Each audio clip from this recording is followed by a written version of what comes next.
Olá, turma!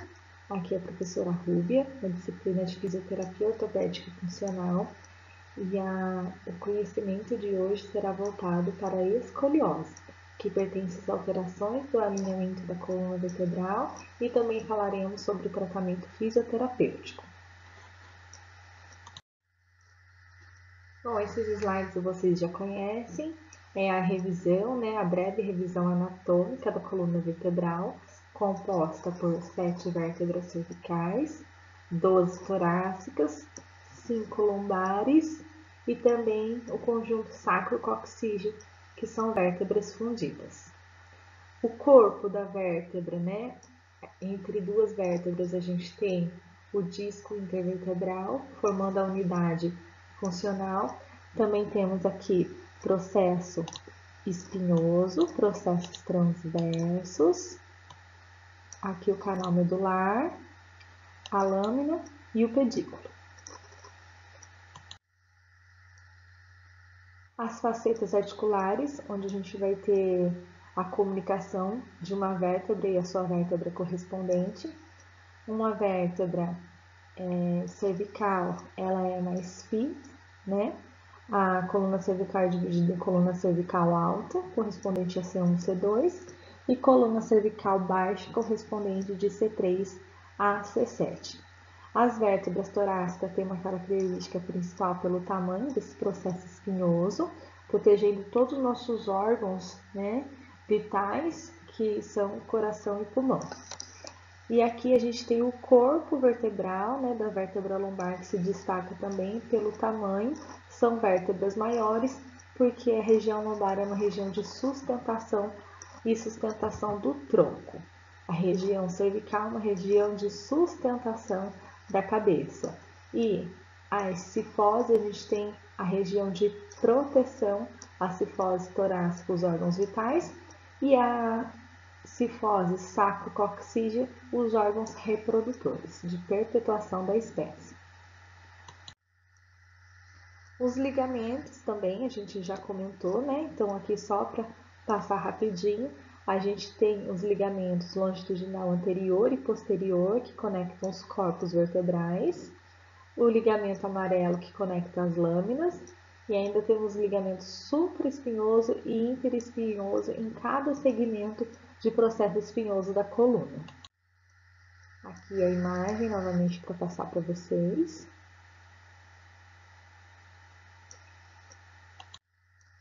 E aqui as curvaturas da coluna, Eu já comentei com vocês também que as curvaturas primárias são a cifose torácica e sacral, e depois, com o desenvolvimento neuropsicomotor, é desenvolvidas as curvaturas secundárias, que são as lordoses, cervical e lombar.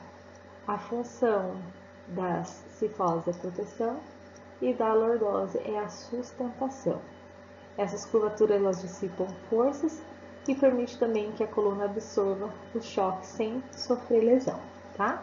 Então aqui a gente tem, lordose cervical, cifose torácica, lordose lombar e cifose sacro-coxígeo, tá? Numa vista lateral, no plano sagital, a gente tem essas curvaturas.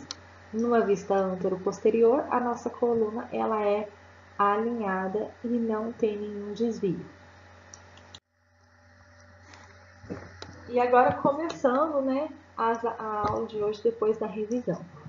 Os desvios da coluna. Então, o que é uma postura, ideal? A postura ideal é a composição que o corpo adota no espaço e a relação direta de suas partes com a linha da gravidade. É a gente manter esse nosso centro de gravidade com o mínimo gasto, o mínimo de esforço possível. Para cada indivíduo, a melhor postura é aquela que os segmentos corporais estão equilibrados na posição de menor esforço e máxima sustentação, tá? Então, cada um vai ter o seu ponto de equilíbrio e esse ponto vai ser aquele em que a gente consegue sustentar o corpo contra a gravidade com o menor gasto energético possível. Bom, atualmente a gente tem problemas posturais, em grande escala e tem sido considerado um sério problema de saúde pública.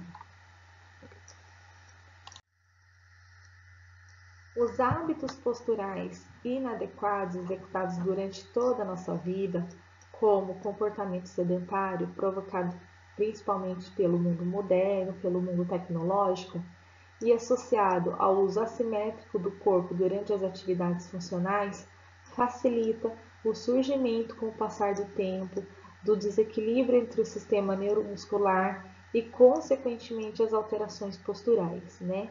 Então, são muitos dos nossos hábitos e o nosso comportamento sedentário, ou como a gente tem o hábito de sentar, tem o hábito de dirigir, tem o hábito de trabalhar, de fazer até atividade física.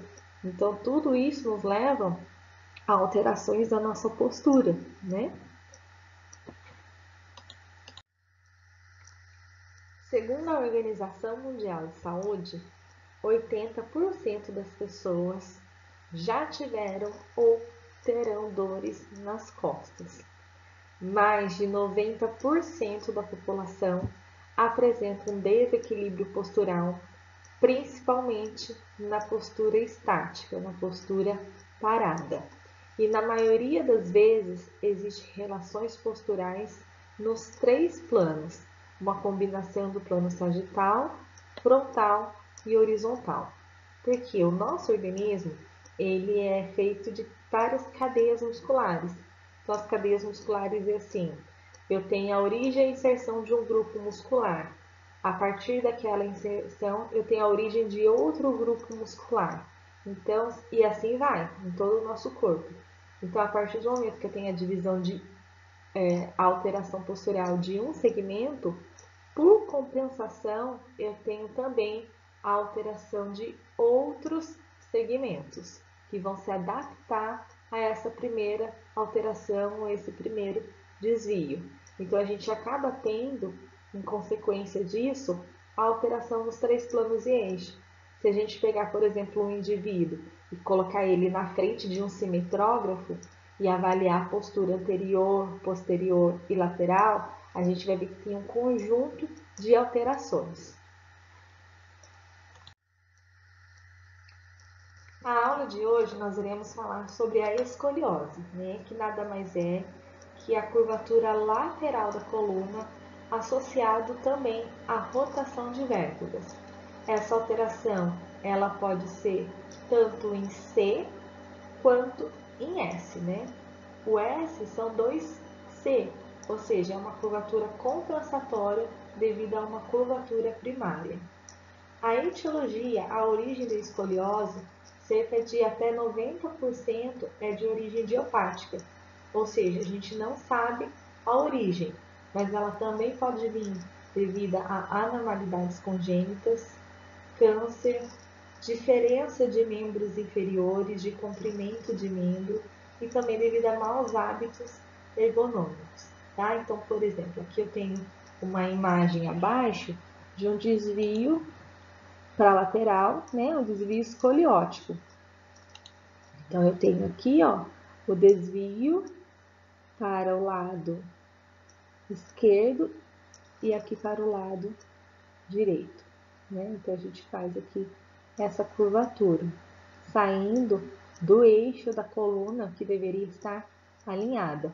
E aí, por compensações, a gente tem outros desvios também, né? Mais tarde falaremos sobre esses desvios.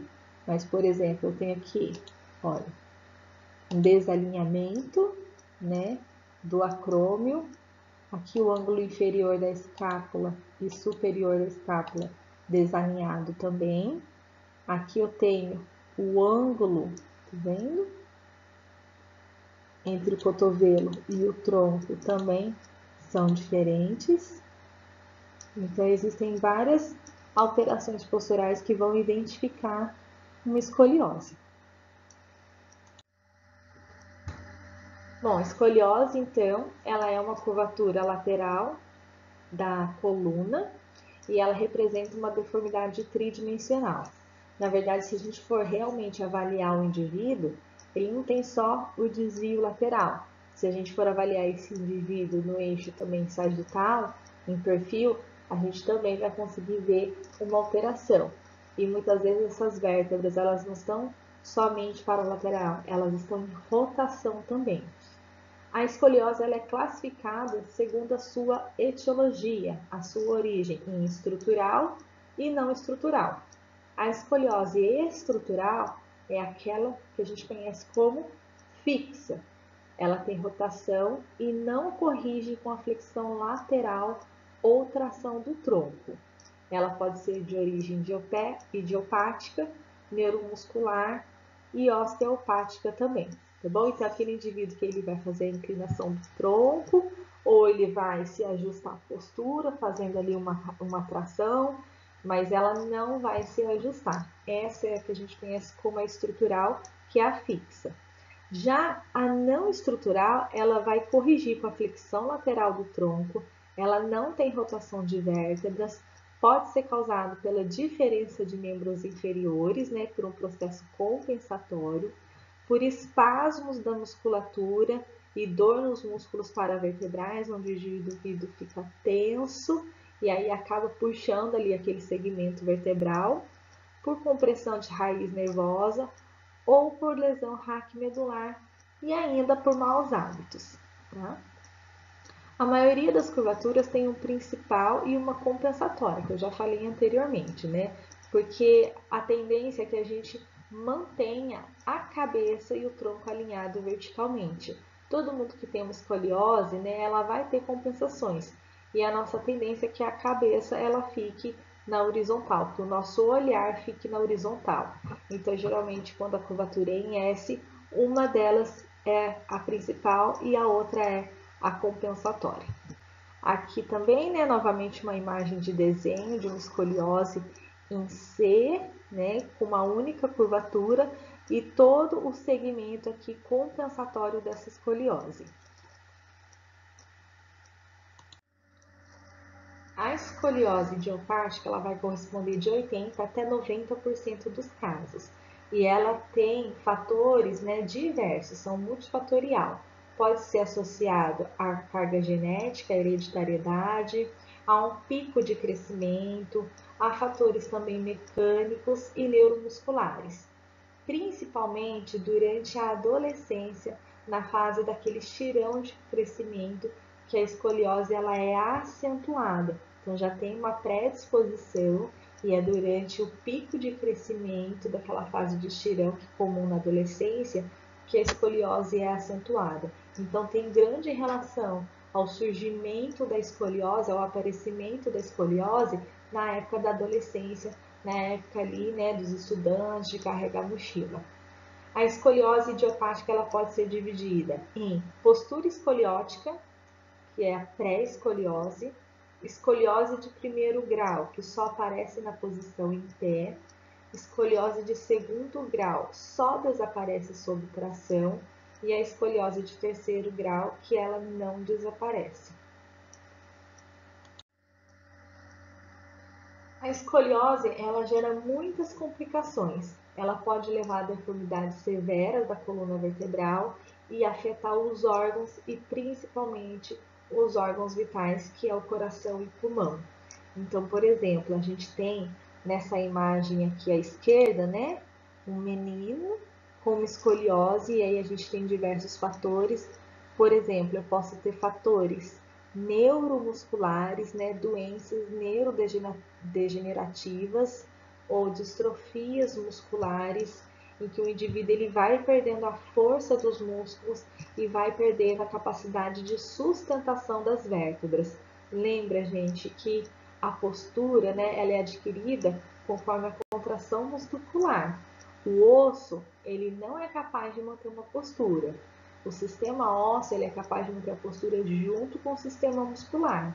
E se eu não tenho a contração efetiva do músculo, eu acabo tendo uma deformidade óssea. Então, a escoliose ela pode vir sim de um desequilíbrio e de fraquezas musculares daquela musculatura que deveria estar sustentando ao redor da coluna vertebral. E quando a gente tem um caso muito severo assim, de escoliose, coração e pulmão passam a ficar comprimidos, passa a intervir no sistema respiratório desse paciente e pode trazer complicações respiratórias e cardíacas. Então, nesse caso, obviamente que o indivíduo ele é submetido, né, a uma intervenção cirúrgica com a fixação dessas vértebras, né, na coluna. Então, às vezes, a gente tem caso de fixar as vértebras ali de lombar até cervical. E aí a gente vai cuidar desse indivíduo no pós-operatório, né? Porque a gente tem que salvar a parte vital de coração e pulmão. Então, aqui é o indivíduo que foi submetido a uma cirurgia, e aqui a imagem à direita, ele no pós-operatório recente ali, né, protegendo toda a cirurgia e dando sustentação. Mas conseguem ver que aqui ele já está alinhado, que já está ali com alívio, né, de coração e pulmão. Continuaremos a nossa videoaula no próximo vídeo.